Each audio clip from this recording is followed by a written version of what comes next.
Hello everyone, and welcome to the third day of the Brain Prize meeting that is organized by the Lundbeck Foundation. And today's topic is neuronal dysfunction in neurodevelopmental disorders. We have a fantastic list of speakers for today, truly representing the best labs in their field. So first, Claudio Bagni will talk about molecular complexes underlying motor and social skill development. Then Jessica Cardin will talk about GABAergic contributions to neurodevelopmental disorders. And finally, Flora Vaccarino will talk about cell-fate trajectories in cortical organoids from autism spectrum disorders. In between, we will also have 3 flash talks from junior investigators, and based on their abstracts, this will also be exciting. For those who connected today and didn't participate in 2 previous days, so I will briefly introduce the virtual setup we have. Yes. Oops. Yes. After each keynote speaker, we will have a question and answer session. You need to add your your questions in the chat window on the right, and you should do it either during the talk or during the Q&A session. Then all participants can upvote most interesting questions, and I really encourage you to do it. So for me to select those that are most interesting for the audience. And then the questions with the highest number of votes will be asked to the speaker by the moderator. For Q&A session after the flash talks, so this short format talks, it will be same format except that all 3 speakers will be in a single Q&A session. And thus you can either edit your question during the talk of the speaker and better write the name of the speaker that you would like to address it. Or you can also do it during a Q&A, also fine, but please write the name. Then finally, at the very end, we will have a round table, or nowadays rather round screen, for the panel discussion with all speakers from the session. So all 6 speakers will be present. And for the panel discussion, so add your questions in a similar way in the chat window. And of course, you should add questions that are within the scope of the discussion, right? So we have a topic, neuronal dysfunction.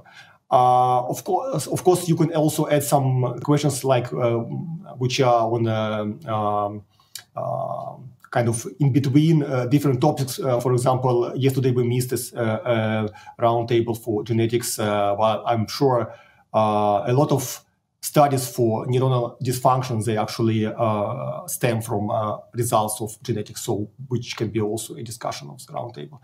Then you can ask a general question for all speakers. You can also address to particular speakers. Right. Then I think we should start. There will be 3 flash talks, each 5 minutes, and we start with Ali Rafati from Aarhus University in Denmark, and the title of the talk is Modeling of the Neuronal Excitatory Inhibitory Imbalance. Hey, this is Ali. I'm going to talk about modeling of the neuronal excitatory inhibitory imbalance. As you know, during neurodevelopment, we have excitation inhibition balance, which can lead to development of synaptic connectivity and normal neuronal morphology. So there are a number of genes also involved in that. But when this excitation inhibition imbalance happens, we have less number of inhibitory inputs. So we are expecting to have distorted morphology of the neurons and organization. You know that during neurodevelopment, we have migration of the pyramidal cells from ventricular zone to marginal, and along these reticular cells, and there are a number of interneurons are involved, GABAergic interneurons that have tangential migration. So this can we can see 2 scenarios, normal and this disease model of autism. these interneurons, if reducing numbers as we see here compared to this one here, we have less inhibitory input and distorted 3D structure or wiring, at least, of the cortical formation we are expecting to see. So this can lead to distorted model. To make this idea more clear, for model speculation, we selected here, for example, hippocampus, because it's very important in number of diseases, it's core. So we have this hippocampus of mice and sliced. So we have 3D construct of basal dendrite, the spinal pyramidal neurons. We looked into that, and we're expecting to see this linear curved or rather complex connectivity between these cells and rather complex arborization, so to say. So to make it more clear, if we have this neuron here, for example, and when it extends from point A to B, this dendrite, for example, here, basal or apical, we are expecting to have to move from A to B like linear or curve like this one, or even sinusoidal like the other one, like here. And then it continue like this.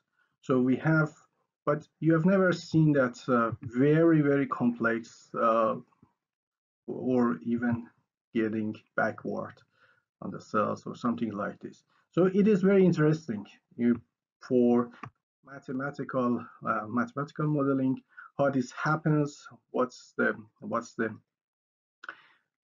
algorithm behind it, and it can be very interesting also in terms of how we interpret it in disease models. So you know that I have come up with this idea here, a Lagrange interpolation polynomial. We have also Newtonian spline interpolation. For example, in that case, we have this, let's say, curve here and the Gaussian, and then we have some points on that, and this one also, and then we can also stitch another curve on that. This second curve is supposed to get close to that, approximate to that. We can use also Taylor expansion to get very close to that and to approximate it. So this is what we normally happens. We can use it. So we have here, but for our model here, we have this linear and also polynomial. I have plotted here. You can use almost linear curvature complex model that we can use it. So this is a model that this is in the beginning. I am going to use other model in form of simulation, also with the real model to compare them. So I will come to that later. So thanks a lot to my supporters, Professor Geriger Wegner and Corina Mollard and Dr. Mariam Ardalon at the end. And thanks a lot to Lundbeck Foundation. And also thanks a lot for your attention.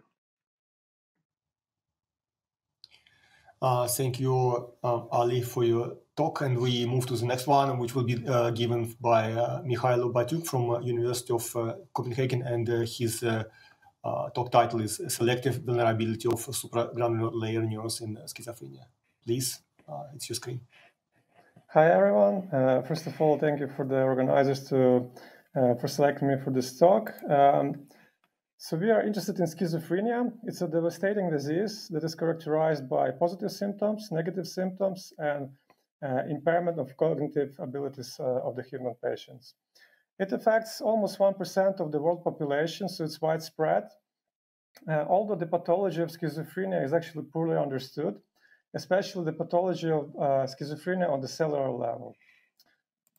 So this is where we are stepping in. We are interested to look on the specific perturbations of specific cell types during schizophrenia. So we used novel technologies of single nuclear sequencing to see specific cell types during schizophrenia. Also, we supplemented this data using spatial transcriptomics to see not only the perturbations of specific cell types, but also the position of those cell types in the structure of the tissue, for example, in specific layers of cortex. And further, we supplemented this data with the histological validation that confirmed our findings. So we performed single nuclei sequencing from 11 control and 7 schizophrenia patients. We sorted NOIA and positive neuronal nuclei, and we processed nuclei using the Chromium 10X kits for the single cell sequencing. Basically, we sequenced 170,000 nuclei with high sensitivity of 4,500 genes per nucleus. We have high resolution, such as we see 36 subtypes of cells in the brain, in the cortex. Out of this, majority are neurons. So we detect many subtypes of the major families of neurons, such as ID2, VIP, and other types of neurons in the cortex. Major findings are that we see transcriptomic changes, perturbations of specific subtypes of neurons, especially in the upper layers of cortex. Only a few subtypes are perturbed in the lower layers. Moreover, we see the changes in the proportions of different neuronal cell types. And again, the majority of the effect is in the upper layers of cortex, with only very few subtypes perturbed in the lower layers of cortex. We further looked on this and supplemented this data using spatial transcriptomics. We used Visium from 10X. We used 4 control and 4 schizophrenia brains. Again, we detected on the transcriptome level perturbations of the upper layers of cortex.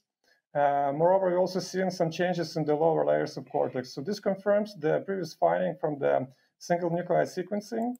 Furthermore, we also see that the changes in the proportions of neuronal cell types the majority of those changes are in the upper layers of cortex, and only a few changes are found in the lower layers. So this overlaps with the previous findings from the single nuclear sequencing. And to highlight, we see changes such as increase of excitatory neurons and decrease of inhibitory neurons in the upper layers. We also validated this data using histology.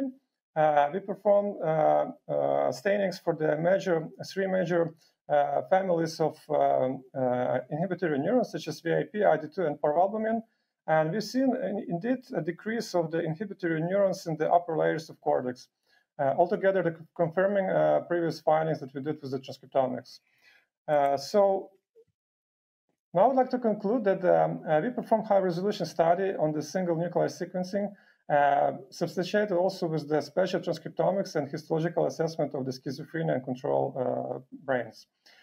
We've seen that the different subtypes of neurons are actually differentially vulnerable during schizophrenia.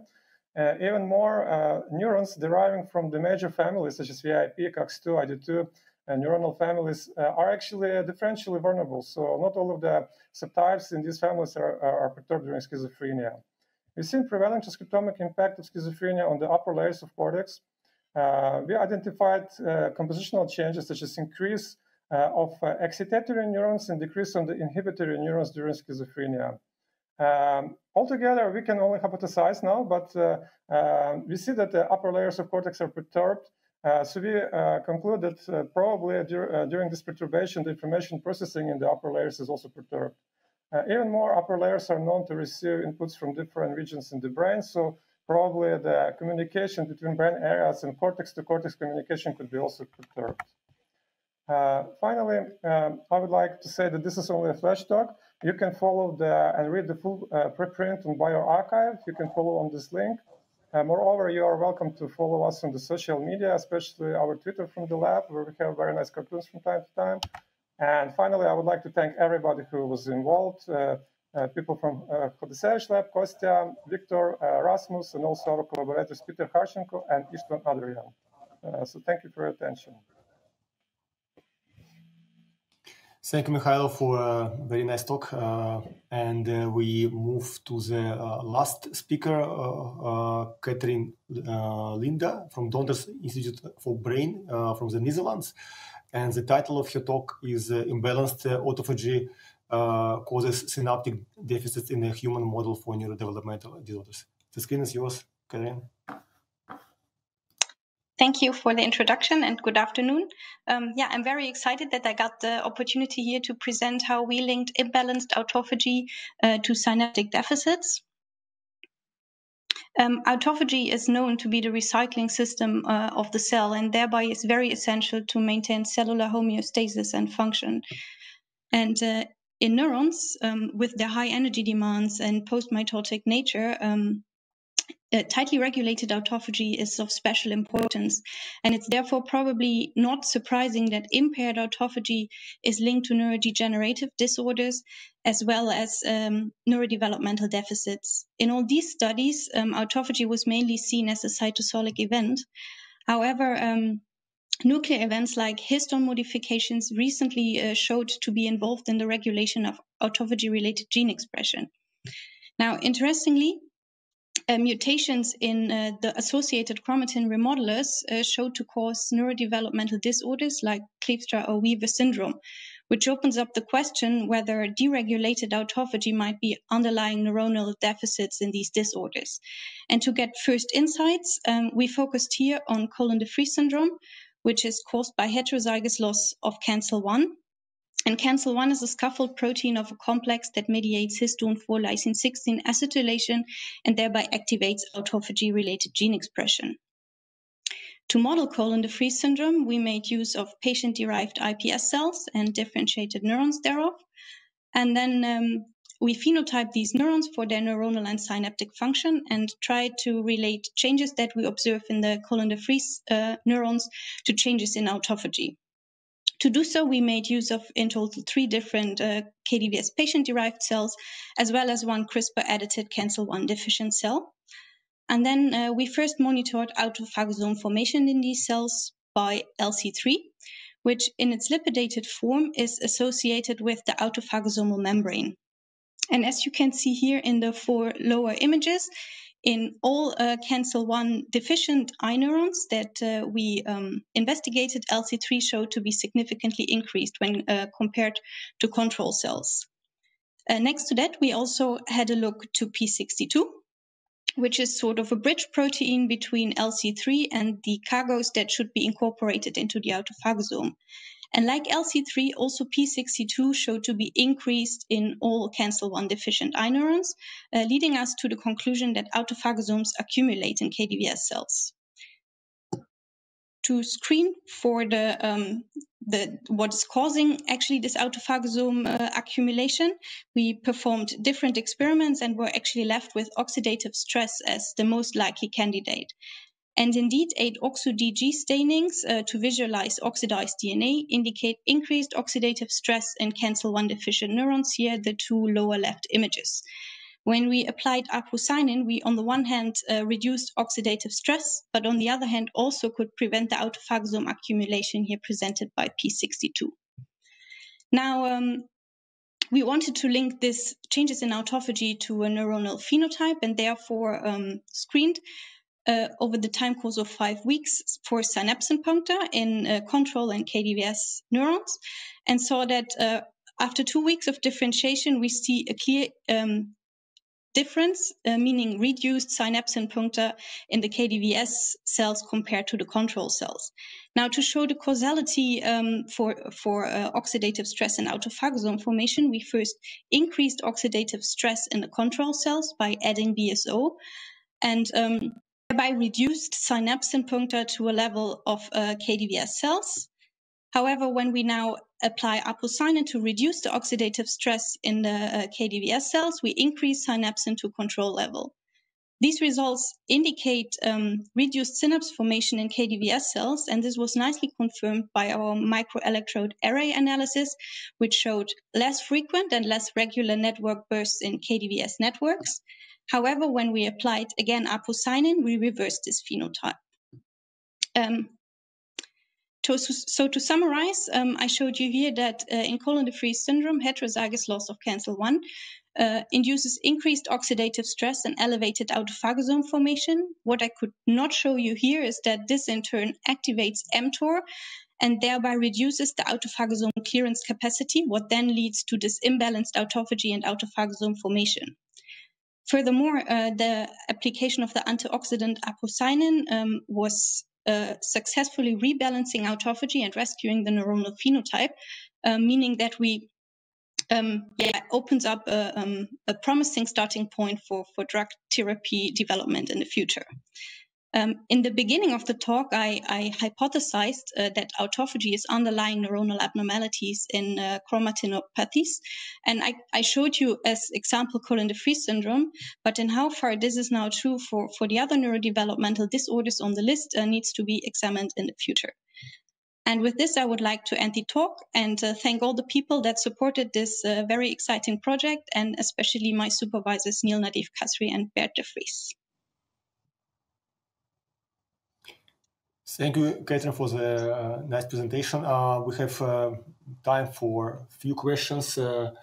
Please ask them in the chat window. Meantime, I would like to ask a few questions. So, Catherine, did you study also potential neurodegeneration or death of neurons in this model? Yeah, that's an interesting question. Yeah, sure. Because of this increased oxidative stress, that it might be true that more cells are dying. However, what we mainly observed is that these KDVS cells have more problems to proliferate. But we never saw during the whole procedure that there were more cells dying. So although it was always on the list to check for cell death markers, yeah, we never did that because it never showed to be a problem until now. But okay. It might be indeed interesting. Yeah, so prolonged oxidative stress could probably cause some rather radical processes later. Another question for Ali. In your model, you from the beginning you propose a certain type of connectivity, like inhibitory neurons to excitatory neurons and excitatory neurons to excitatory neurons. I didn't see that you actually also proposed inhibitory to inhibitory. And was it included in your model? Because, for example, like the subtype which Jessica described just before, it exclusively connects to other inhibitory. It doesn't connect to excitatory neurons. That's a very good question. Thank you. But I think it's in the beginning, as I said, and I'm going to model it. It's de novo how to model neuronal branches, and I will start from, so to say, from excitatory to inhibitory. But when we are talking about, as you said, about the network, we should be able to find a way to, in a geometry, in terms of geometry, to connect them, to find the algorithm that they connect together. There are some algorithms like AI that they're something else completely, but this is, I'm going to see from the point of geometric. So I will reach to that point maybe in future, of course. Thank you. Okay, we have one question from the audience. Is from Rhiannon McNeil. Catherine, great work, really interesting. Two quick questions. How many clones did you use per RPC cell line, and how homogeneous were your downstream neuronal cultures? We used one clone per cell line, but in total 3 different patient cell line and 1 isogenic CRISPR-edited cancer-1 deficient line, which all showed more or less the same phenotype.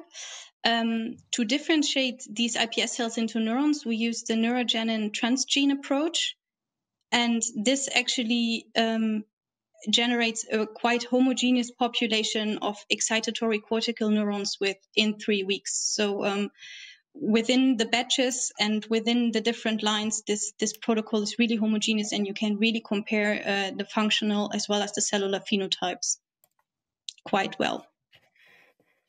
Any idea on some particular cortical subtypes, or I mean upper layers, lower layers, or? They are upper layer cortical neurons. And I mean, it's said that the advantage of this protocol is that you generate a really very homogeneous population. However, I still think that there might be differences in the neurons and also regarding their developmental stage. But compared to protocols where you, for example, use dual SMAT inhibition to generate your neurons, this is much more homogeneous and much more reproducible and controllable. Okay.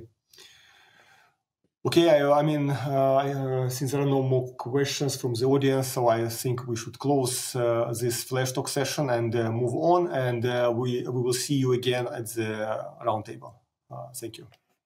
I would like to thank Flora again and all the participants for the last talk. And moving on, so I encourage all participants to write their questions for the roundtable or round screen in the chat.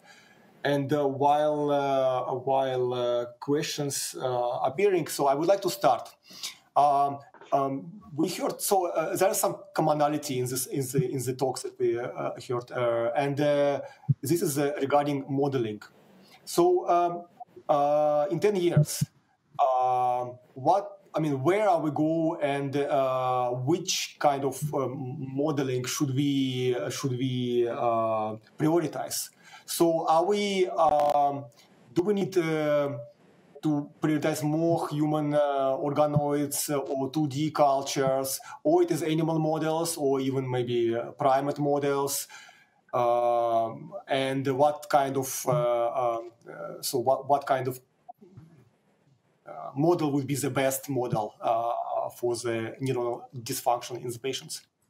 Yeah, anyone who would like to start, please? I think it depends on the question that you're asking.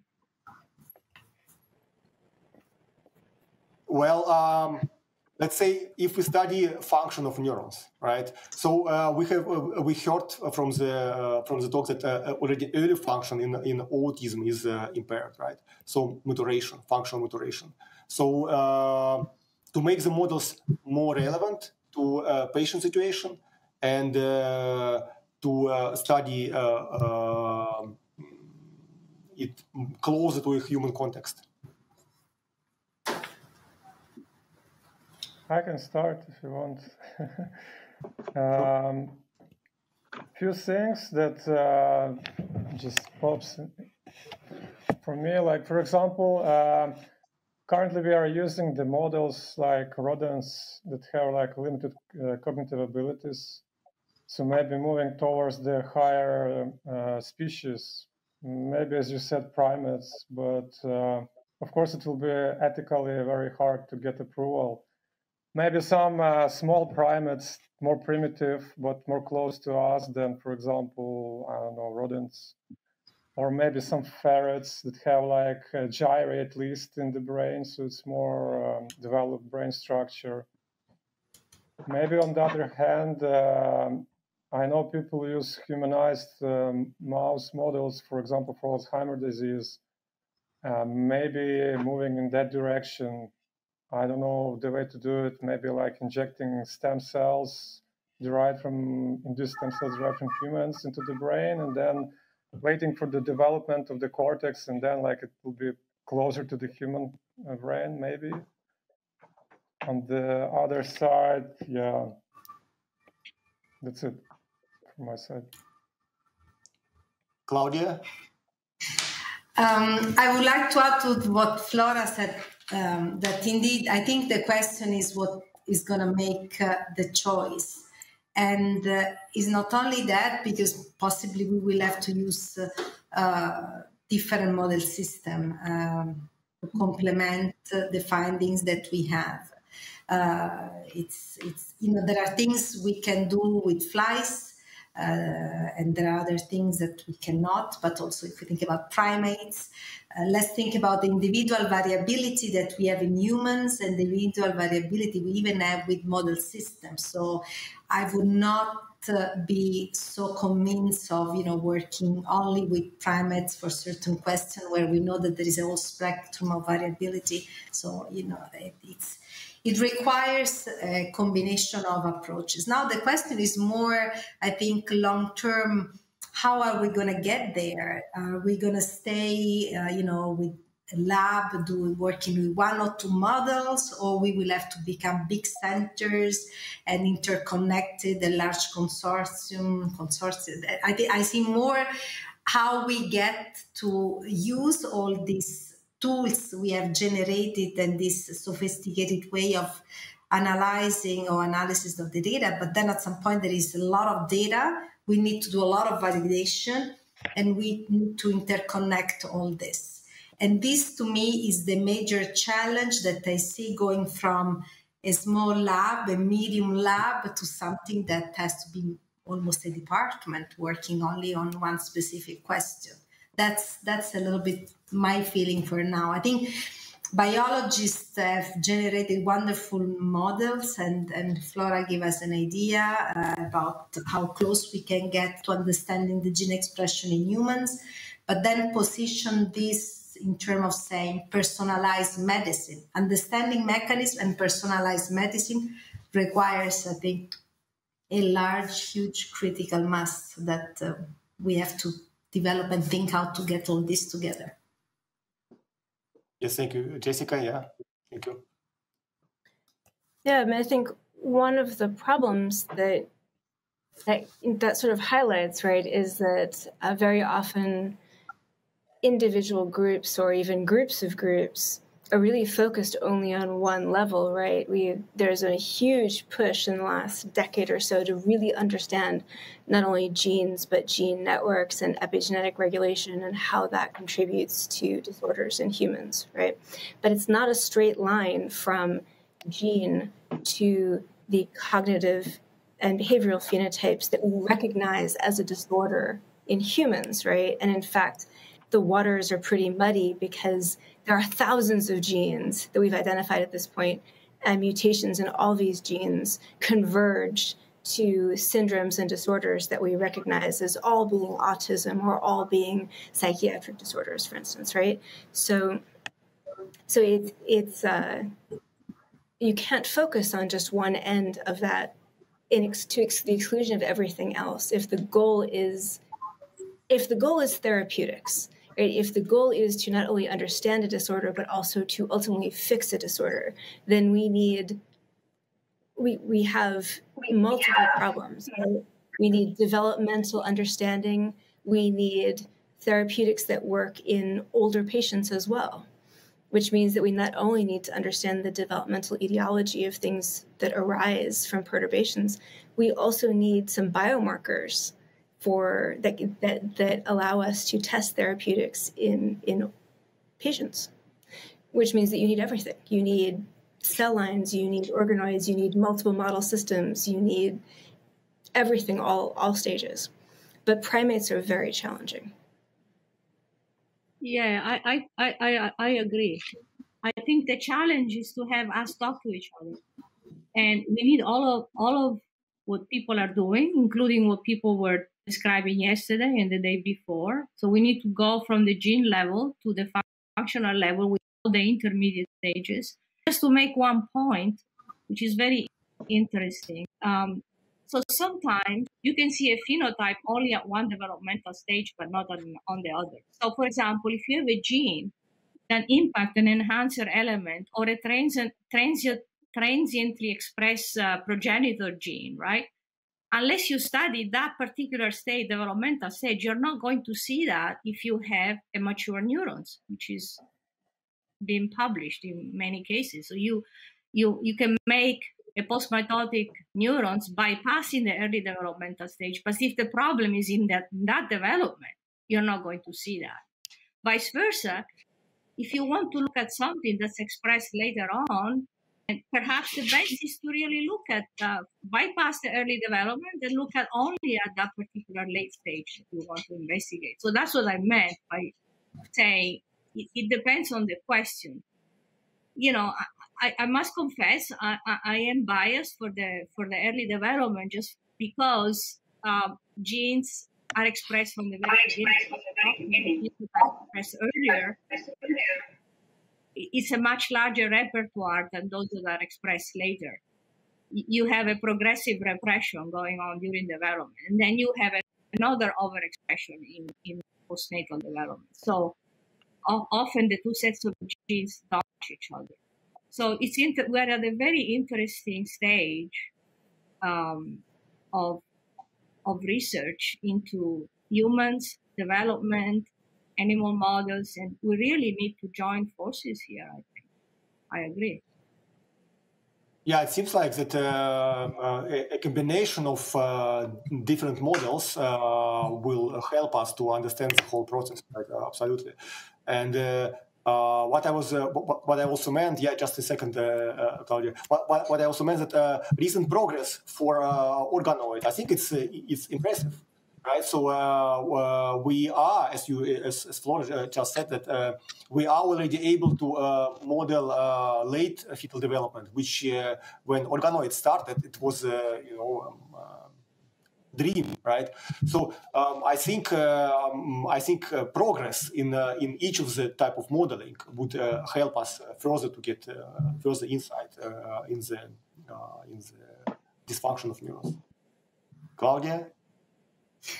I wanted to also make a reflection on the fact that all these data that we are generating, they may look so different from one disease to the other, even among the different neurodevelopmental disorders. But then I'm sure that we could find points of convergence, of shared pathways.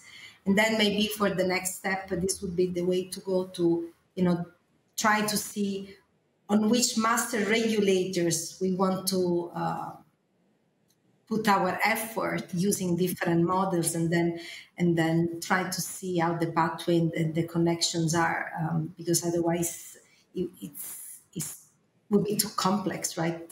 We cannot stay with our own single gene. On the other side, our own single gene then turns out to be very often a master regulator of many other genes. So at the end, maybe the pathways is the way to go. And another point to think about is that everything we do in the lab, of course, we control all the conditions, and that's the way we should do as scientists.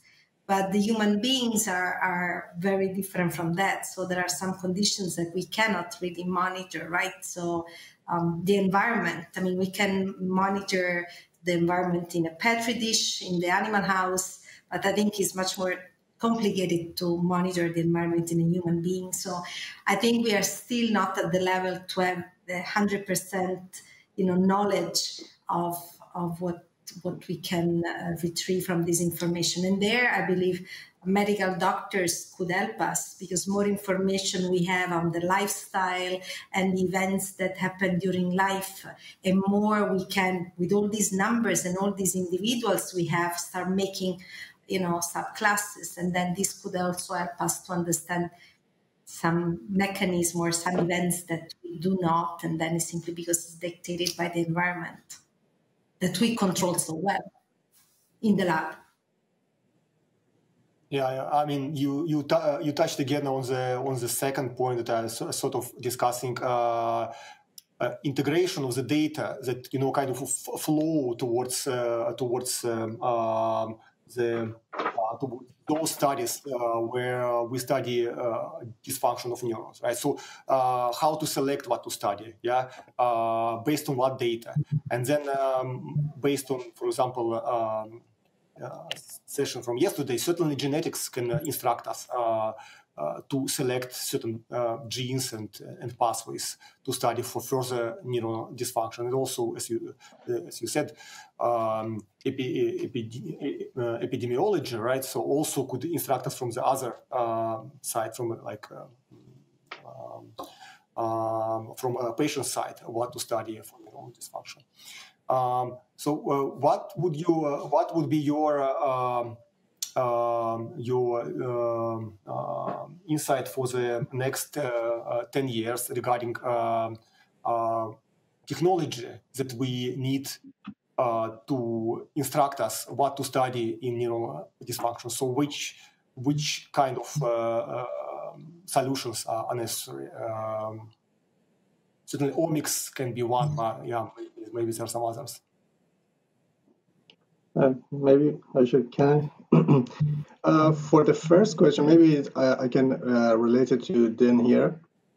I think I have worked on the autism and it's, I think that when we are going to translate it from animal to human, sometimes even animal models are very difficult to validate it, face validity even, behavioral in terms of that.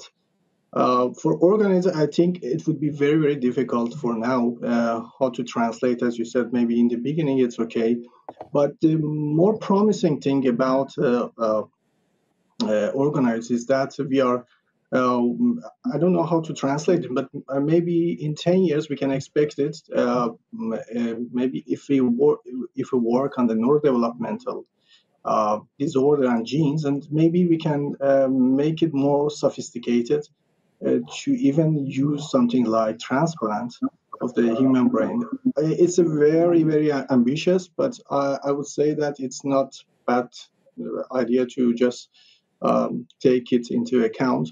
But at the moment, maybe in 10 years, we still, depending on the animal models and other cell culture and simple methods, maybe just to validate our models and translate it from animal to human, because it's very difficult, as you know, in both human and animals. I have both worked on the tissues of human and also animals, and so it's not very easy to translate. So it's my comment.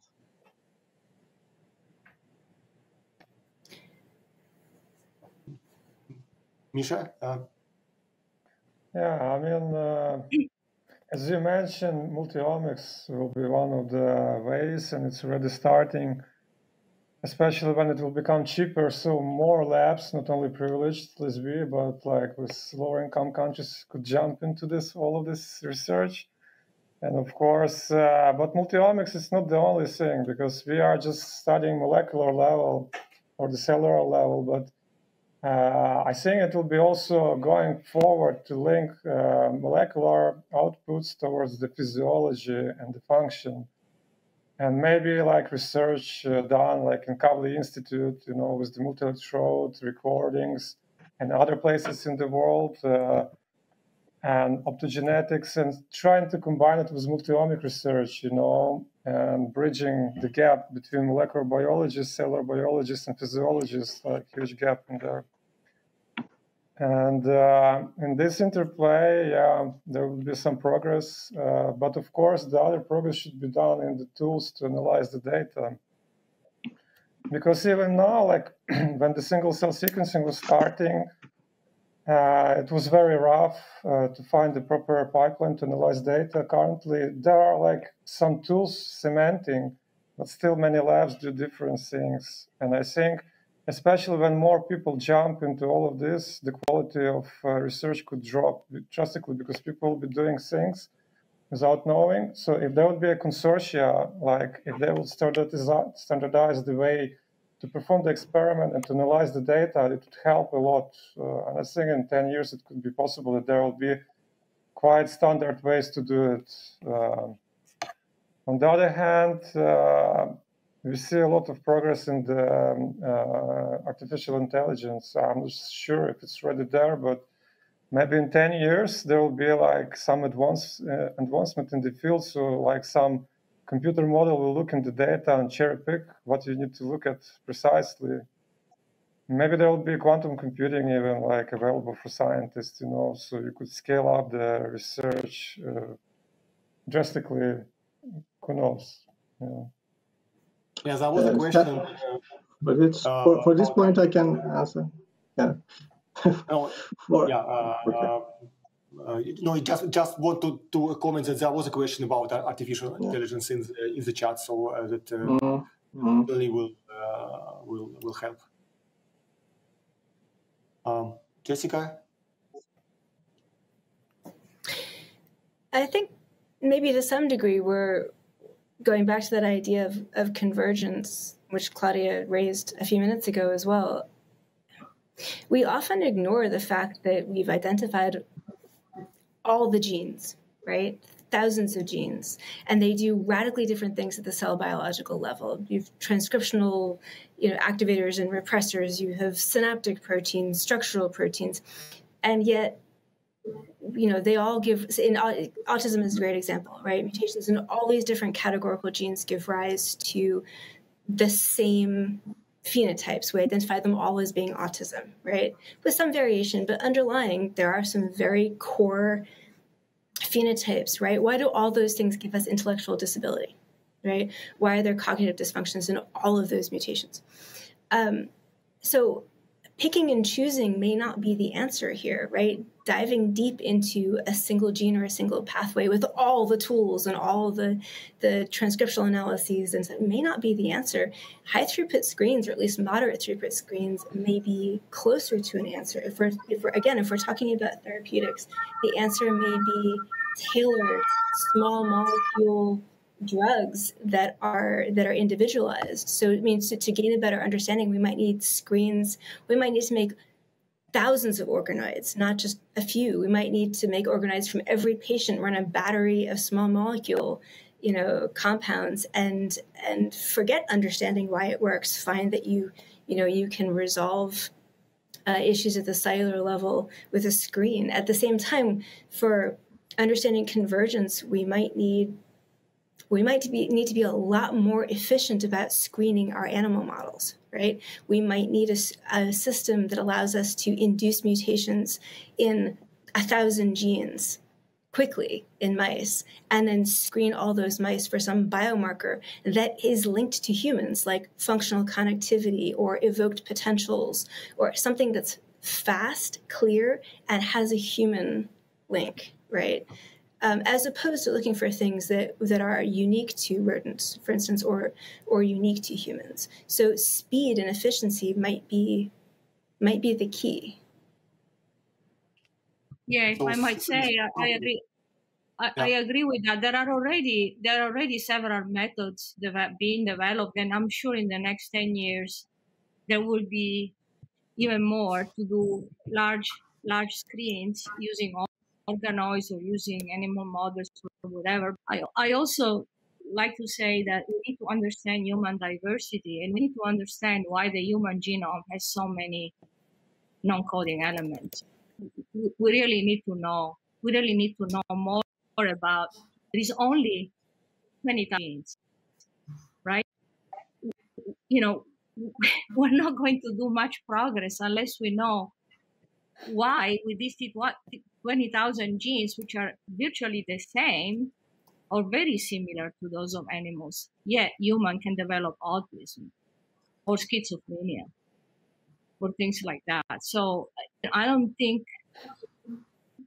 think we need to understand a little bit more about inter-individual variation and human evolution and things like that. And I agree, we shouldn't concentrate on one gene.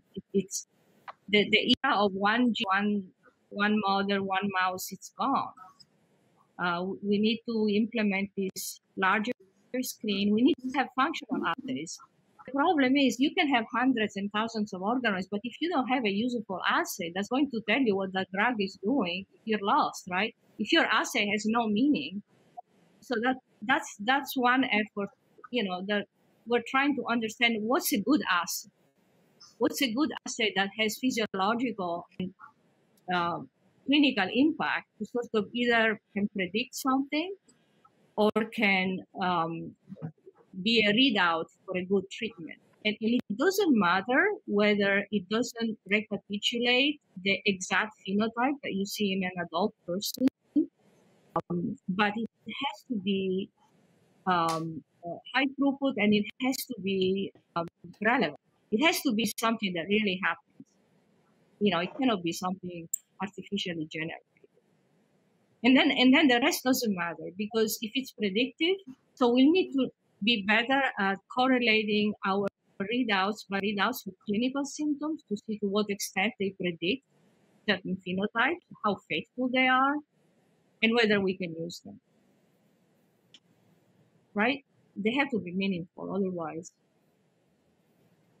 So certainly methods which are related to throughput, so to increase throughput also in different types of modalities, like also not only just omics but also physiology, for example, and gene mutation, and also relevance to human situation, so that we do know what to model, and that will give us a better insight for future validation of this high throughput studies. So for the step, okay, Claudia, before we move. No, I just raised my hand so that then you know that I would like to say something. Okay. No, I just thought that for the models, we discussed what we need to instruct us to move, for further analysis functionally. Is there any particular need or urgency to also develop functional tools for the next step? After we came from this, high throughput targets, and we did find something. Is there a need to further develop methods to study circuitry functionally?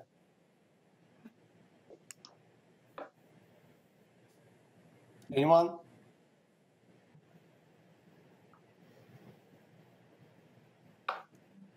I think you might have to clarify that a little bit.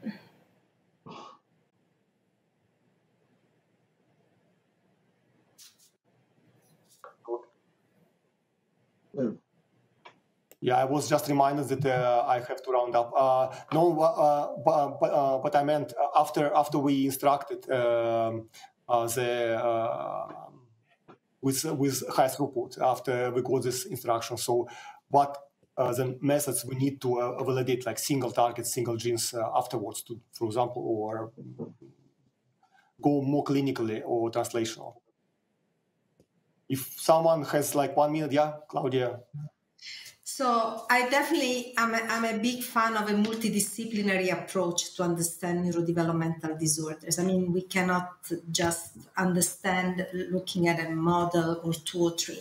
And I believe, but this is also based on my own experience, that the best would be to go back to the clinicians who have seen the patients and to understand a little bit more about the patient, and trying then to make out of all the data that we have generated, to translate those to the patient, discussing with somebody who comes with a different background, because this will help us then to prioritize what we have detected with what the patient really is. So there should be more crosstalk with clinicians for us biologists working on this disease. And I would also think it would be important to foster interaction with other disciplines. I mean, we keep the cancer aside as a completely different field, but now we know that the cancer neuroscience is really becoming very prominent. And so maybe also looking at that type of field, that we could also learn and combine then the different approaches and model and make models also, because with all this data we will make models and predict behaviors as well, and different disciplines can be very enriching. Thank you. It's time to close the session now. I would like to thank again all the speakers for the excellent talks, and all the participants of today's session for extremely interesting discussion. And before closing, I would like to remind that tomorrow's session will start 1 hour earlier at 2 p.m. European time. And finally, at 4:15 European time, there will be an announcement of the next Brain Prize winner. So don't miss this one. It's going to be exciting. And have a nice evening, day, morning, and see you tomorrow.